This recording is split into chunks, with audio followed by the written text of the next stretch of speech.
탈무드에 보면 인간은 쇠보다 강하지만 파리보다 약하다는 말이 있습니다. 이 말은 한마디로 세상은 온갖 위험으로 가득 차 있기에 인간은 항상 겸손해야 한다는 것입니다. 인간은 재물과 명성을 얻으면 오만해지기 쉽습니다. 오늘날 인간이 발달시킨 문명으로 얼마나 성공적인 생활을 꾸려가고 있습니까? 하지만 한편으로는 또 얼마나 작은 것에도 약한 모습을 보이고 있습니까? 요즘 코로나 바이러스로 온 세계가 깊은 침체 속에 빠져들고 있습니다. 눈에도 보이지 않는 이 미세한 세균 앞에서 마음만 먹으면 무엇이나 할 수 있을 것 같던 인간이 얼마나 무력한 모습을 보이고 있습니까? 그래서 유대인들은 자녀들에게 인간의 연약함을 가르침으로 항상 두려움을 가지고 오만하지 말고 겸손하게 살아갈 것을 교훈하기 위해 인간은 쇠보다 강하지만 파리보다 약하다는 격언을 교훈으로 가르친다고 합니다. 하나님의 말씀은 우리로 하여금 장차 영원한 천국에 들어갈 수 있는 영적인 지혜만을 가르쳐 주시는 말씀이 아니고 이 세상에서도 평안하고 행복한 삶을 살 수 있게 하는 육적인 지혜도 가르쳐 주십니다. 그러나 육적인 지혜의 말씀이라고 해서 세상 육신만을 위해서만 필요한 말씀은 아니고 우리의 신앙생활과도 밀접한 관계가 있습니다. 오늘 본문에서는 그 중에 두 가지를 말씀합니다. 그 중에 하나가 경솔하게 보증을 서지 말라는 것입니다. 경솔하게 보증을 서는 일은 개인적으로만 아니라 가정적으로도 행복한 육신 생활을 위한 한 가지 좋은 철칙입니다. 보증을 선 것이 잘못되어서 인간관계뿐 아니라 자신과 자신의 가정까지 상처를 입고 어려움을 겪는 경우를 우리가 종종 볼 수 있기 때문입니다. 보증에 대하여 오늘 본문이 주시는 교훈은 크게 두 가지입니다. 하나는 우리는 보증을 하나의 올가미로 생각해야 합니다. 그래서 오늘 본문에 보면 타인을 위하여 보증을 서는 일은 내 입의 말로 내가 얽히고 잡히게 되는 일이라고 말씀하는 것입니다. 얽혔다는 말의 히브리어 원문의 뜻은 올가미가 되었다 또는 올가미에 걸렸다는 뜻입니다. 다른 사람을 위하여 보증을 서는 일은 스스로 자기의 입의 말로 인하여 올가미에 걸리고 잡히는 결과가 된다는 말씀입니다. 이 말씀은 보증을 섰다가 사고가 생겼을 때 실제로 책임질 것을 각오하지 못한 보증인이나 또는 책임을 이행할 경제적 능력이 없는 보증인에게 경고하는 것입니다. 책임질 것을 각오했거나 책임을 이행할 경제적 능력이 있는 사람은 보증을 서도 괜찮습니다. 갚아줄 각오도 했고 갚아줄 능력도 있다면 뭐가 문제겠습니까? 그렇지 못한 것이 문제가 되는 것입니다. 문제는 책임질 능력도 없으면서 어떤 금전거래에 책임을 지는 것은 아주 잘못된 일이라고 하는 것입니다. 특히 그리스도인들이 이런 일에 올가미에 잡히는 것은 천국의 모형이 되어야 할 가정의 화목을 위해서나 하나님의 영광을 위해서나 전혀 도움이 되지 못하는 일이기 때문입니다. 이것이 하나님께서 이런 육신 생활의 문제까지 교훈하시는 이유입니다. 그러므로 우리는 보증을 내 목숨을 위협하는 하나의 올가미로 생각하며 거절해야 합니다. 형편을 속속들이 알고 있고 그 재정 능력을 굳게 믿을 수 있는 친구라 하더라도 보증을 서지 않는 것이 옳은 일이고 모르는 타인을 위해서는 더더욱 그런 것입니다. 보증을 서는 것은 바로 그를 대신해서 채무자가 되는 것과 같아서 보증을 서는 동안은 빚진 자의 생활을 하게 되는 것입니다. 그런데 우리가 살면서 참 어려운 문제가 이 문제입니다. 보증을 서자니 손해볼 것이 뻔하고 서지 않자니 의상할 게 분명하고 어떤 것이 지혜로운 일입니까? 그래도 안 서는 것이 더 나은 것 같습니다. 물론 가까운 사람끼리 거절하는 것이 의를 상하는 일 같지만 오히려 의를 영원히 지키게 하는 것입니다. 보증 서는 것은 사람도 잃고 돈도 잃는 일이라는 말이 맞는 것 같습니다. 보증과 관련된 또 하나의 교훈은 우리가 만일 어떤 이유로든 이 올가미에 걸렸다고 한다면 무슨 수를 써서라도 한시라도 빨리 거기서 벗어나는 것이 지혜가 된다는 것입니다. 만일 누구든지 책임질 각오 없이 남의 보증인이 되었거나 또는 속아서 보증인이 되었다면 보증을 서준 그 당사자에게 사정하고 애걸해서라도 그 보증을 취소시키도록 하라는 것이 본문의 교훈입니다.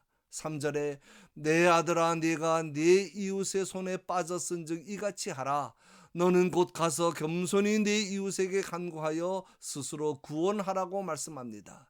네 이웃의 손에 빠졌다는 것은 이미 보증인이 되어 채무자의 빚을 갚지 않을 수 없는 처지에 빠졌다는 말입니다.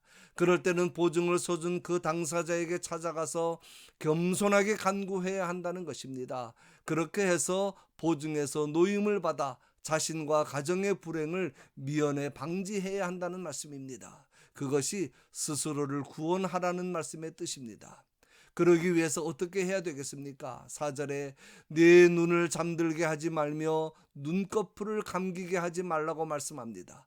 보증으로 인한 그 부채 문제가 해결되기까지는 잠도 자지 말아라. 즉 당일에 해결하고 다음 날까지 연기하지 말라는 것입니다. 다시 말하면 최대한 빠른 시간 내에 해결하라는 것입니다. 마치 사냥꾼의 함정에 빠진 노루나 그물에 빠진 새처럼 보증인의 채무에서 벗어나는 일을 죽느냐 사느냐의 일로 생각하며 필사의 노력으로 황급히 서둘러 보증을 했던 것을 취소하도록 해야 한다는 말입니다. 빚 보증은 의무를 지우고 종으로 만들고 손해를 입게 합니다. 보증은 갚을 마음과 능력이 있는 만큼만 서야 합니다. 그렇지 못한 보증이라고 하면 그것은 어리석은 보증이기 때문에 될 수 있는 한 빨리 그 올가미에서 벗어나도록 노력해야 합니다. 그것이 그나마 손해를 덜 보는 길이며 스스로를 구원하는 일이 되는 것입니다. 오늘 본문의 또 하나의 주제는 계미의 지혜를 배우라는 것입니다. 솔로몬은 여기에서 게으른 자를 상대로 말하고 있습니다. 게으른 자는 자기 안일만을 사랑하며 사는 자이며 일을 염두에 두지 않고 아무 일도 이루지 아니하며 특히 신앙적이며 영적인 일에 무관심한 자입니다. 앞에서 보증 서는 일이 자신과 가정을 파탄내는 일이니 하지 말라고 경고하셨는데 게으름 역시도 보증 서는 일 못지않게 경제적으로 자신과 가정을 파탄내는 일이라는 것입니다. 개미를 비유로 들면서 게으르지 말 것을 경고하십니다. 하나님께서는 큰 것만을 통해서 우리에게 교훈하시지 않고 이렇게 아주 작고 약한 곤충을 통해서도 교훈하십니다. 그러므로 우리는 우주 만물 모든 것들로부터 배워야 합니다. 이것이 하나님의 창조의 지혜입니다. 미국에 평생을 개미만 연구한 곤충학자가 있습니다. 그가 연구한 바에 의하면 개미의 세계가 우리가 아는 것보다 훨씬 더 오묘하다고 합니다. 예를 들면 개미들 중에는 굴만 파는 개미도 있고 양식을 굴 속에 모아들이는 일만 하는 개미도 있고 잡초나 장애물을 제거하고 굴을 팔 땅을 조사하러 다니는 일만 하는 개미도 있고 새끼만 기르는 여왕개미도 있고 심지어는 다른 곤충들의 공격에 대비해 막만 보는 파수꾼 개미도 있고 양식 있는 곳을 찾아 동료들에게 알려주는 일만 하는 통신병 개미도 있다고 합니다.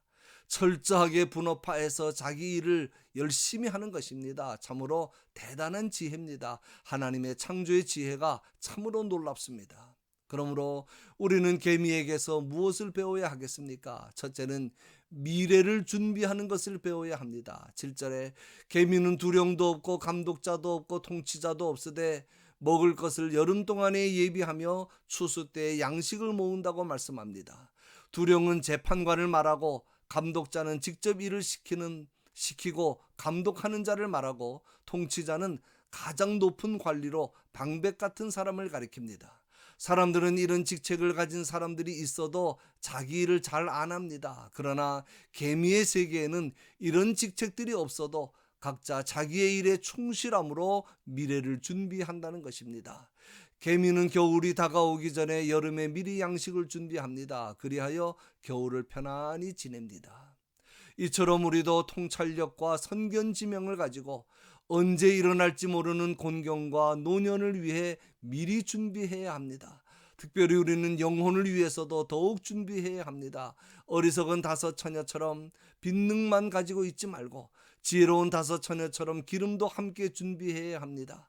성령 충만한 삶을 살아야 하고 신령한 양식을 준비하여 말씀의 기근이 올 시기를 대비해야 합니다. 그리고 우리가 육신적으로 마음대로 거동할 수 없을 때를 대비해서 말씀도 많이 듣고 헌신 봉사도 많이 하고 기도도 많이 해야 합니다. 그런 일들이 다 미래를 준비하는 일들입니다.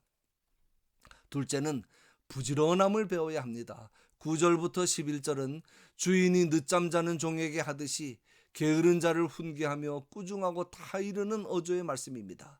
어느 때까지, 언제까지를 강조합니다.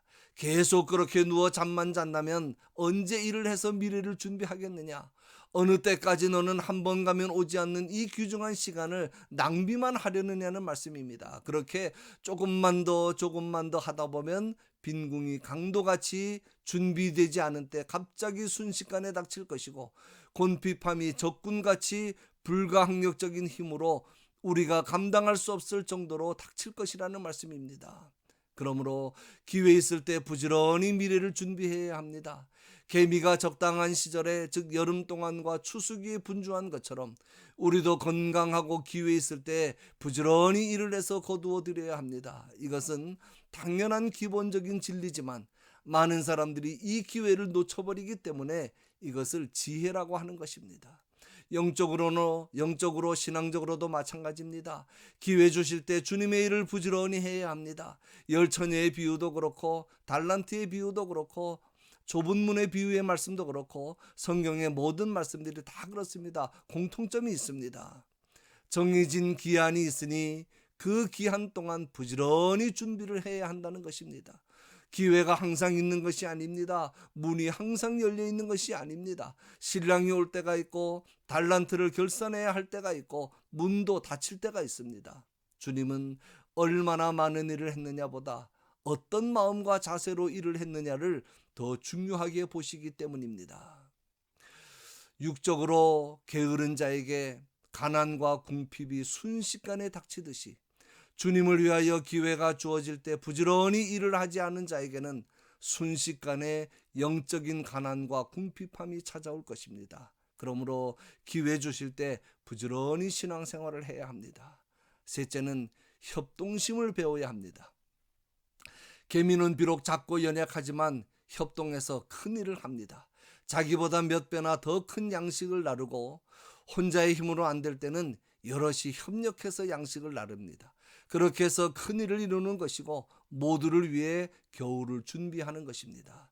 개인 행동을 하면 겨울을 준비할 수 없습니다. 그렇게 되면 결국 모두에게 어려움이 닥칩니다. 가정에서도 그렇고 교회에서도 그렇습니다. 서로 협력해야 합니다. 공동 운명체임을 잊어서는 안 됩니다. 저 사람이 죽어야 내가 산다고 생각하면 안 됩니다. 저 사람이 죽으면 나도 죽고 저 사람이 살아야 나도 살 수 있다고 생각해야 합니다. 그렇게 할 때 다 같이 사는 길이 되는 것입니다. 결론입니다. 하나님의 형상대로 창조함을 받은 만물의 영장인 사람이 미물 곤충인 개미에게 배워야 한다는 것이 사실은 부끄러운 일입니다. 그러나 우리는 하나님의 창조의 지혜가 들어있는 모든 피조물로부터 배워야 합니다. 질서 있는 생활을 배워야 하고 미래를 준비하는 지혜를 배워야 하고 부지런함을 배워야 하고 협동심을 배워야 합니다. 그리함으로 육적으로나 영적으로 가난하고 궁핍한 자가 되지 말고 풍성함을 누릴 수 있기를 주님의 이름으로 간절히 축원합니다.